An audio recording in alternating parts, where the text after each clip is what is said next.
Assalamualaikum warahmatullahi wabarakatuh. Berjumpa lagi dengan pelajaran Bahasa Indonesia kelas 6, edisi persiapan ujian. Kali ini kita akan membahas soal tryout USBD SD Kabupaten Bantul tahun 2020. Pelajaran Bahasa Indonesia bagian pertama nomor 1-25. Baiklah, kita langsung mulai dari nomor 1. Perhatikan soal berikut ini. Abrasi pantai bisa dicegah dengan berbagai cara. Salah satu cara sederhana mencegah abrasi adalah memasang pemecah ombak. Selain itu, dapat dilakukan langkah penanggulangan berbasis konservasi dengan menanam mangrove. Makna kata konservasi pada paragraf tersebut adalah: sesuai dalam kamus, konservasi berarti pemeliharaan dan perlindungan sesuatu secara terstruktur untuk mencegah kerusakan dan kemusnahan. Berdasarkan pengertian di kamus ini, maka jawabannya adalah D. Namun, jika kita tidak mengetahui arti konservasi dalam kamus, maka kita dapat menganalisis dari soal ini. Di sini ada kata abrasi. Abrasi pantai berarti adalah pengikisan oleh ombak pantai yang dapat merusak, yaitu merusak bagian pantai. Maka makna konservasi pada paragraf tersebut itu adalah yang kaitannya dengan kerusakan, hanya jawaban D. Yang lainnya tidak ada kaitannya dengan kerusakan, sehingga jawaban paling tepat adalah D, yaitu pemeliharaan dan perlindungan secara teratur untuk mencegah kerusakan. Itu adalah makna dari kata konservasi pada paragraf. Kita lanjutkan ke nomor 2. Lapisan bumi yang paling tipis adalah kerak bumi. Antonim kata tipis pada kalimat tersebut adalah, kita perlu tahu antonim itu adalah lawan kata. Lawan kata dari tipis mestinya adalah tebal. Tebal lawan katanya tipis, kebalikannya. Padat lawan katanya lembek atau longgar. Keras lawan katanya lunak. Dan besar lawan katanya adalah kecil. Maka dari soal kedua ini yang paling tepat jawabannya adalah kata antonim kata tipis adalah tebal, yaitu jawabannya adalah A. Lanjut ke nomor 3.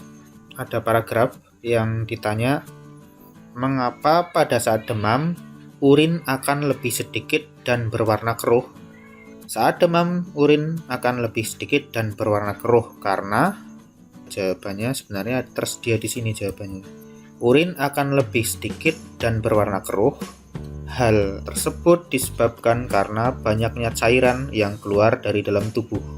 Nah, cairan tersebut keluar dari dalam tubuh dalam bentuk keringat. Maka jawaban yang paling tepat, mengapa pada saat demam urin akan lebih sedikit dan berwarna keruh adalah ini, karena banyak berkeringat. C jawabannya. Ya, jadi intinya kalau ada soal seperti ini adalah teliti mencari jawabannya di bacaan. Nomor 4. Perhatikan gambar peta berikut.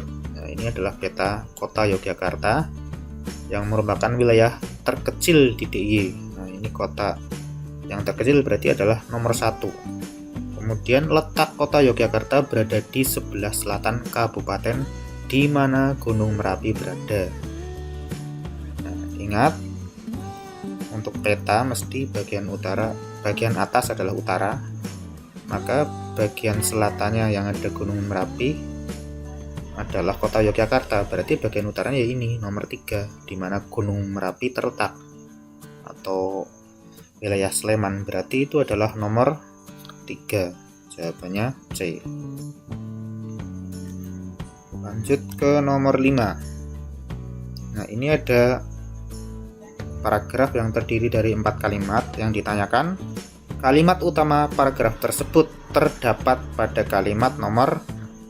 Jika diperhatikan, di sini kalimat pertama, kelestarian tanah dapat dijaga dengan beberapa cara. Nah, ini bisa disimpulkan ini adalah kalimat utama, di mana akan dijelaskan kalimat ini pada kalimat berikutnya, yaitu tanah jangan dicemari dengan sampah plastik. Itu adalah salah satu cara menjaga kelestarian tanah. Kemudian yang ketiga, kalimat yang ketiga ini, pemupukan tanaman harus dilakukan secara benar. Nah, ini cara berikutnya. Cara yang berikutnya yaitu manusia harus membiasakan menanam beberapa jenis tanaman secara bergantian.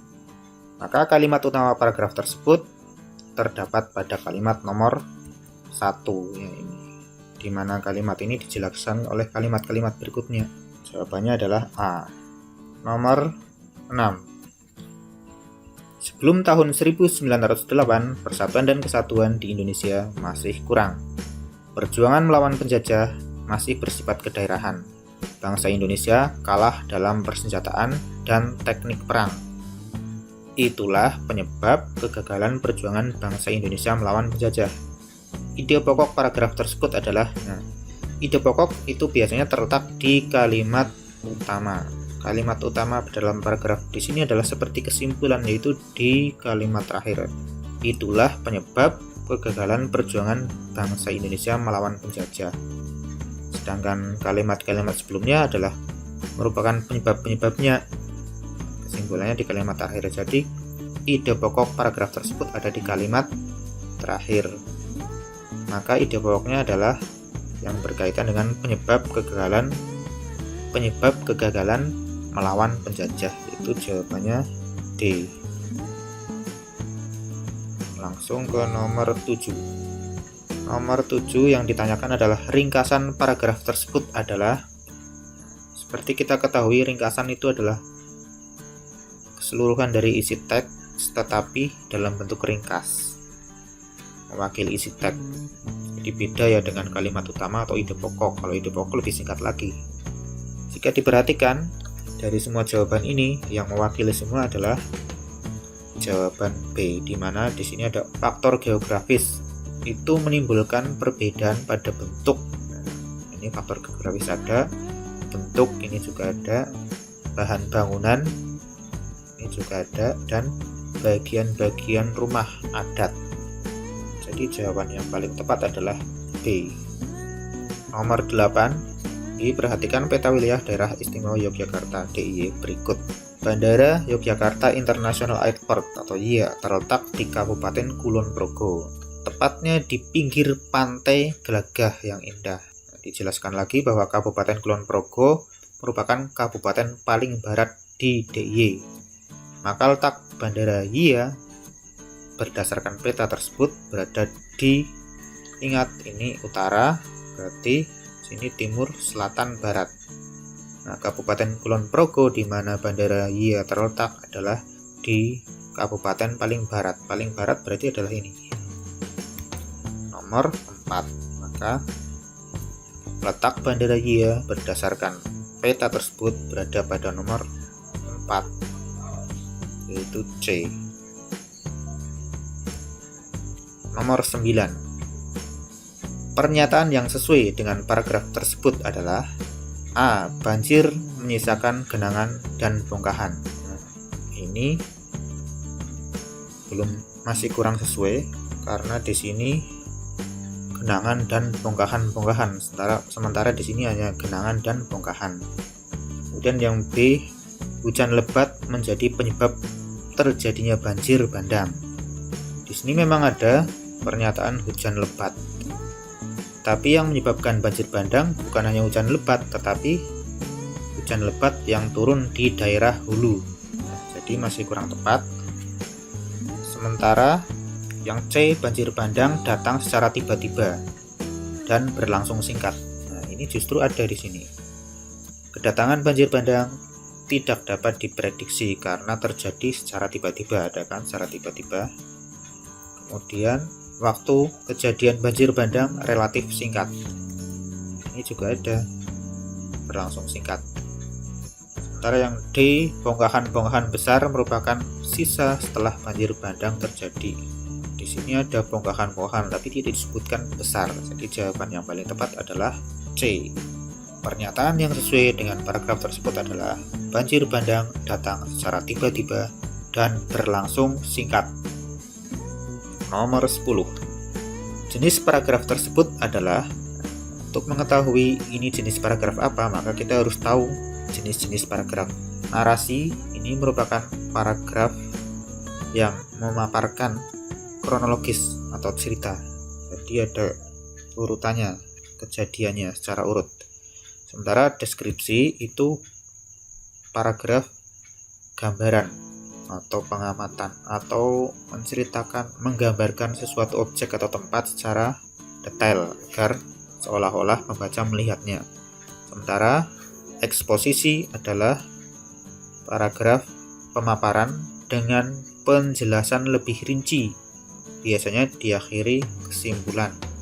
Dan argumentasi itu berupa pendapat diperkuat alasan. Jika dilihat dari paragraf ini, di sini seperti ada pendapat. Jadi kebiasaan menabung yang memiliki banyak manfaat harus dilakukan sejak usia dini. Nah, ini juga bukti-bukti alasan kenapa kita harus menabung ya. Jadi yang paling tepat di sini jawabannya adalah D, yaitu jenis paragraf tersebut adalah paragraf argumentasi. Nomor 11, prediksi yang terjadi pada musim hujan jika sistem drainase underpass kurang baik sesuai paragraf tersebut adalah, di sini disebutkan bentuk konstruksinya yang menurun memungkinkan air hujan langsung mengalir ke area tersebut. Maka di sini juga disebutkan sistem drainase di jalur lalu lintas ini harus benar-benar diperhatikan. Prediksi yang terjadi pada musim hujan jika sistem drainase underpass kurang baik sesuai paragraf tersebut adalah jika A. lalu lintas umum akan terganggu. Lalu lintas umum ini lalu lintas yang di mana? Belum jelas. Kemudian air hujan tidak dapat mengalir dengan baik. Ini juga belum jelas air hujan yang di mana. Kalau C, terjadi penumpukan kendaraan di jalur yang dilalui kereta api. Yang dilalui kereta api kan di atas terowongannya, jadi tidak mungkin. Kemudian kalau C, konstruksi underpass diperbaiki agar tidak mudah tergenang oleh air. Nah, yang paling tepat adalah ini. Jika kurang baik, jika sistem drainasenya kurang baik, maka ya prediksinya akan harus diperbaiki agar tidak mudah tergenang oleh air. Jawabannya D. Kemudian nomor 12, cermati kedua teks berikut. Ini yang diminta adalah persamaan kedua teks tersebut. Ini hanya butuh ketelitian saja sebenarnya, soal yang mudah. Misalnya asal batu, ada apa enggak? Nah, di sini kalau di teks 1, batu ini berasal dari magma yang membeku dengan cepat di permukaan bumi. Ada ya. Kemudian kalau di teks 2, pembekuan magma secara cepat yang terjadi di permukaan bumi merupakan penyebab batu apung terbentuk. Jadi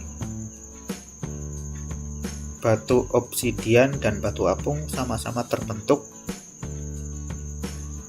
dari magma yang membeku dengan cepat di permukaan bumi. Sedangkan kalau warna batu, nah di sini hitam atau coklat. Kalau di sini coklat bercampur abu-abu, jadi beda ya. Sedangkan kalau ciri-cirinya juga jelas beda. Manfaatnya juga beda. Kalau batu obsidian ini alat pemotong dan mata tombak, sedangkan batu apung ini untuk mengamplas kayu. Jadi kesimpulannya jawaban yang paling tepat persamaan kedua teks tersebut adalah pada asal batu, yaitu jawabannya adalah A. Kita lanjut ke nomor 13. Nah, ini juga perlu ketelitian ya. Disuruh melengkapi misalnya nomor 1. Nah, nasi pecel harganya adalah 3.000. Ini sudah ada di sini. Kemudian yang berikutnya adalah kita dahulukan yang paling bawah. Ini. Jika membeli soto 1 mangkok sama dengan membeli sari kacang hijau 4 bungkus. Berarti sari kacang hijau itu 4 bungkus dibagi 4 sama dengan 1.000. Maka yang harganya 1.000 ini adalah sari kacang hijau, isian nomor 4.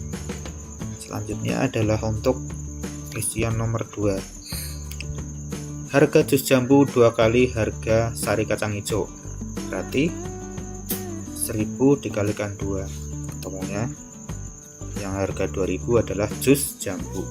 Dan harga susu kedelai setengah harga nasi pecel.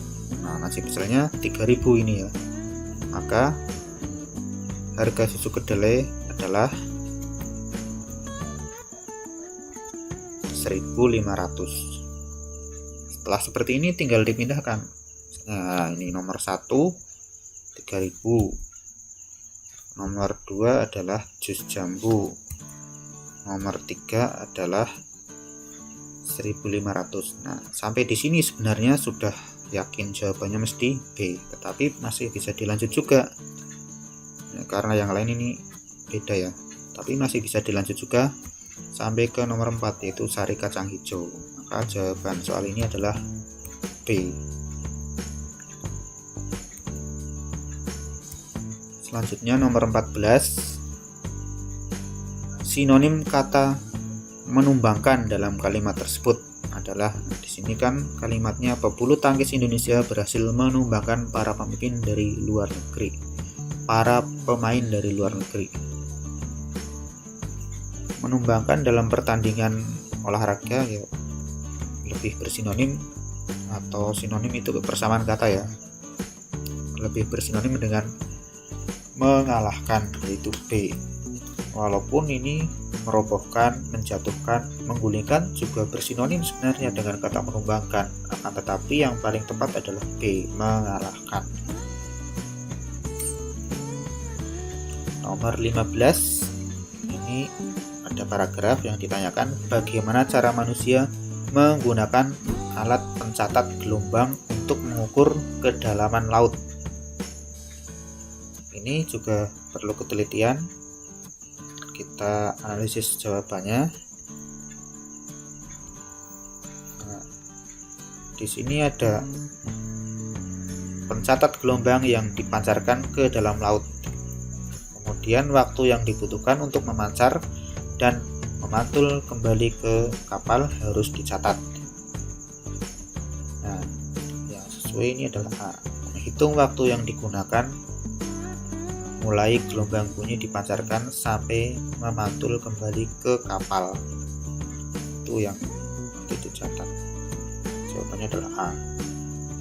Kemudian nomor 16, yang ditanyakan adalah bagaimana cara Dina memberi kejutan kepada ibu saat hari ulang tahun. Caranya ini ada di kalimat ini. Dina ingin memberi kejutan sebelum ibu pulang. Dina menyetrika semua baju yang dijemur tadi pagi. Maka caranya ini. Menyetrika semua baju yang dijemur tadi pagi. Jadi jawabannya adalah C. Cara Dina memberi kejutan kepada ibu adalah menyetrika semua baju yang dijemur tadi pagi. Lanjut ke nomor 17. Ini nomor 17. Latar waktu penggalan cerita tersebut adalah, latar waktu itu sebenarnya yang berkaitan dengan waktu ini banyak, ada sejak pagi, besok siang atau sore hari, tapi yang paling tepat adalah Kukum hanya tersenyum sambil memandangi bulan. Nah, bulan ini biasanya adalah malam hari, maka latar waktu penggalan cerita tersebut adalah D, malam hari. Karena percakapan ini berarti terjadi di malam hari ya. Karena Kukum ini memandangi bulan. Kemudian nomor 18, watak tokoh Kukum dalam cerita tersebut adalah, ini ada di sini. Ia tak menghiraukan bujukan Polen. Berarti dia ini teguh pendirian ya. Dia tak ingin melakukan sesuatu yang tidak benar. Berarti kan teguh pendirian. Maka nomor 18 jawabannya adalah D, yaitu watak tokoh Kukum dalam cerita tersebut adalah teguh pendirian. Nomor 19, bacalah cerita berikut. Makna simbol kerbau dalam cerita tersebut adalah, nah di sini kan digambarkan kalau Kindi tidak pernah belajar, hanya menonton TV, terus main game, bahkan ketiduran di depan TV. Ini digambarkan seperti kerbau. Kindi bagai kerbau, maka kerbau di sini adalah simbol dari malas, maknanya malas ya. Nomor 20, akhir cerita tersebut adalah, sebenarnya akhirnya bisa dilihat dari sini. Beberapa menit kemudian Gigi Raka tak sesakit sebelumnya ya, karena sudah dikasih obat ya, diberi obat. Raka kemudian bergegas bersiap pergi ke sekolah. Maka akhir ceritanya ya ini, Raka tetap pergi ke sekolah walau giginya belum sembuh benar. Lanjut ke nomor 21. Ini ceritanya masih sama dengan nomor 20 tadi ya. Cuma yang ditanyakan amanat cerita tersebut adalah, kalau dilihat di sini adalah Raka itu sakit gigi. Di sini adalah karena tidak mematuhi nasihat ibunya. Nah, makanya ingat apa kata ibu? Jangan lupa gosok gigi sebelum tidur. Gigimu sakit karena berlubang. Sisa makanan yang masuk ke gigi yang berlubang menjadi sumber kuman. Gigimu jadi sakit, kata ibu panjang lebar. Nah, ini merupakan nasihat orang tua. Jadi amanat cerita tersebut adalah patuhilah nasihat orang tua. Karena si Raka ini juga sakit gigi gara-gara tidak mematuhi nasihat orang tua. Jadi tidak mematuhi di sini adalah diambil pelajarannya supaya kita tidak ikut-ikutan, yaitu supaya kita justru mematuhi orang tua. Ya, di sini juga Raka menyesal tak mendengarkan perkataan ibu. Nomor 22. Maksud pernyataan kalimat yang dicetak tebal dalam cerita tersebut adalah ini yang dicetak tebal. Malam hari merupakan waktu bagi Rakia untuk fokus pada tugas utamanya. Di mana Rakia ini adalah seorang pelajar, maka tugas utamanya adalah malam hari adalah waktu bagi Rakia untuk belajar dengan sungguh-sungguh. Kemudian kesimpulan dari cerita tersebut adalah ini ada di kalimat terakhir. Pada saat pengumuman kelulusan, Rakia berhasil mendapatkan nilai terbaik. Itu semua berkat ketekunan dan dukungan dari orang di sekitarnya. Maka kesimpulannya ini, keberhasilan Rakia dalam belajar berkat usaha dan dukungan keluarga atau orang yang di sekitarnya, yaitu keluarga. Jadi jawabannya D. Kita lanjut ke nomor 24. Prediksi yang paling tepat jika Henry tidak bermain-main di halaman belakang pada saat hujan adalah, nah ini Henry kan terkilir, kakinya retak karena tidak mematuhi nasihat gurunya untuk tidak bermain hujan-hujanan, tapi dia tetap main hujan-hujanan. Jadi prediksi yang paling tepat jika Hendrik tidak bermain-main di halaman belakang pada saat hujan ya ini, kaki Hendrik tidak akan bengkak dan tulangnya tidak retak. Kemudian nomor 25, nilai moral positif tokoh Henry dalam cerita tersebut adalah dia menyesal telah berbuat semaunya sendiri. Berarti jawabannya adalah A, menyesal dan meminta maaf. Demikian pembahasan pada bagian pertama ini. Semoga bermanfaat dan bisa dipahami. Kita lanjutkan pada video berikutnya, yaitu nomor 26-50. Terima kasih. Wassalamualaikum warahmatullahi wabarakatuh.